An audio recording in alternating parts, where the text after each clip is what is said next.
Welcome back my dear student to science वाली channel. पिछले video में हमने पढ़ा था वर्सेटाइल नेचर ऑफ कार्बन के बारे में, जिसमें हमने प्रॉपर्टीज पढ़ी थी कैटिनेशन और टेट्रावैलेंसी।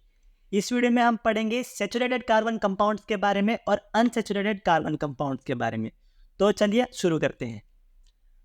तो जो कार्बन कंपाउंड जिनमें से सिंगल बॉन्ड होता है, सारे के सारे बॉन्ड सिंगल बॉन्ड हो, उनको हम कहते हैं सैचुरेटेड कार्बन कंपाउंड्स। ठीक है, उनमें डबल और ट्रिपल बॉन्ड नहीं होते। और सैचुरेटेड कंपाउंड्स होते हैं वो लेस रिएक्टिव होते हैं। लेस रिएक्टिव का मतलब कि वो ज़्यादातर रिएक्शन नहीं करते किसी से। ठीक, तो यानी कि वो लेस रिएक्टिव है। सबसे छोटा सैचुरेटेड कंपाउंड होता है मीथेन का। तो उसका स्ट्रक्चर देख लेते हैं। मीथेन का केमिकल फॉर्मूला होता है C और 4H यानी कि CH4। हमें पता है कि कार्बन की 4 इलेक्ट्रॉन की वैलेंसी होती है, तो मैंने उसको दिखा दिया X से। हाइड्रोजन की वैलेंसी 1 होती है, तो मैंने उसको दिखा दिया एक डॉट से। हमें पता है कि जब दो नॉन मेटल एक एक इलेक्ट्रॉन शेयर करते हैं तो 2 इलेक्ट्रॉन टोटल होने की वजह से उनमें एक बॉन्ड बन जाता है। तो हाइड्रोजन ने अपना एक इलेक्ट्रॉन दिया, कार्बन ने अपना एक इलेक्ट्रॉन दिया, तो हाइड्रोजन और कार्बन के बीच में यहाँ पे एक बॉन्ड बन गया। वैसे ही यहाँ पे बनेगा, वैसे ही यहाँ और वैसे ही यहाँ पे। तो ऐसे करके 4 सिंगल बॉन्ड बन गए। और मैंने अभी आपको बताया कि जहां पे सारे के सारे सिंगल बॉन्ड हो उसे कहते हैं सैचुरेटेड कार्बन कंपाउंड।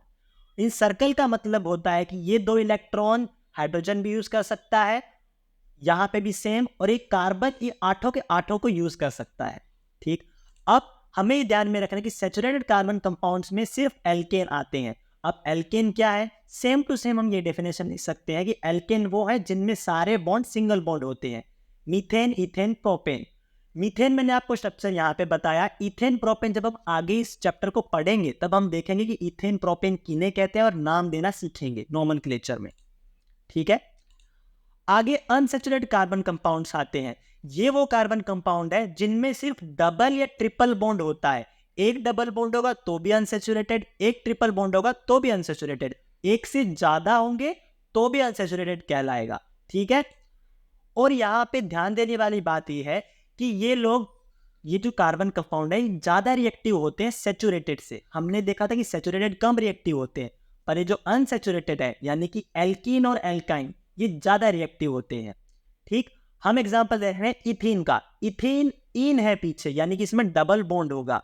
ये मैं आगे आपको इस चैप्टर में सिखाऊंगा, अगली वीडियो में मैं सिखाऊंगा कि ऐसे नाम कैसे देते हैं। अभी आप इसे सिर्फ देख लीजिए और नोट्स बना लीजिए। ठीक, कार्बन के बीच में डबल बॉन्ड होगा। डबल बॉन्ड यानी कि दो इलेक्ट्रॉन ये वाला कार्बन देगा, 2 इलेक्ट्रॉन ये वाला कार्बन देगा, दो इलेक्ट्रॉन देगा यानी 4 इलेक्ट्रॉन। 4 इलेक्ट्रॉन की वजह से बनेगा डबल बॉन्ड। ठीक है, अब यहां डबल बॉन्ड है तो इस कार्बन के पास यहां 2 बॉन्ड हो गए, तो इसके पास कितनी क्षमता बची? 2 बॉन्ड और बना सकता है। तो 2 बॉन्ड इसने हाइड्रोजन से बनाए, वही इस कार्बन से 2 बॉन्ड इसने हाइड्रोजन से बनाए।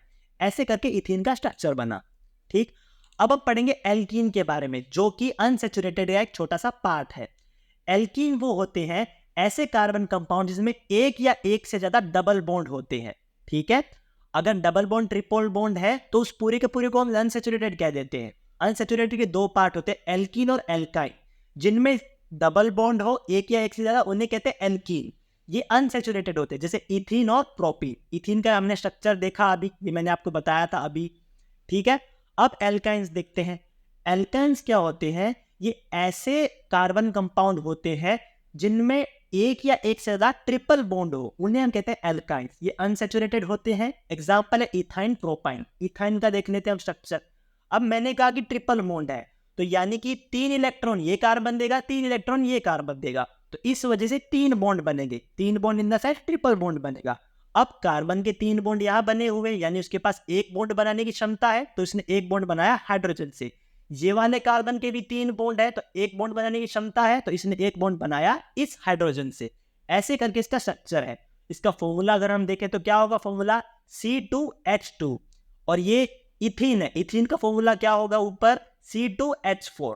ठीक है, इनके बारे में हम आगे सीखने वाले हैं कि हम फॉर्मूला कैसे बनाते हैं, फॉर्मूले के हिसाब से हम स्ट्रक्चर कैसे बनाते हैं और इनको नाम कैसे दिए जाते हैं, हम अगली वीडियो में डिस्कस करेंगे। आप अभी इसे देख लीजिए। तो आपने सीखा कि सैचुरेटेड कंपाउंड में एल्केन होता है, अनसैचुरेटेड कंपाउंड में एल्कीन और एल्काइन होते हैं। ठीक है, तो आपकी ये वीडियो कंप्लीट हुई। Thank you very much.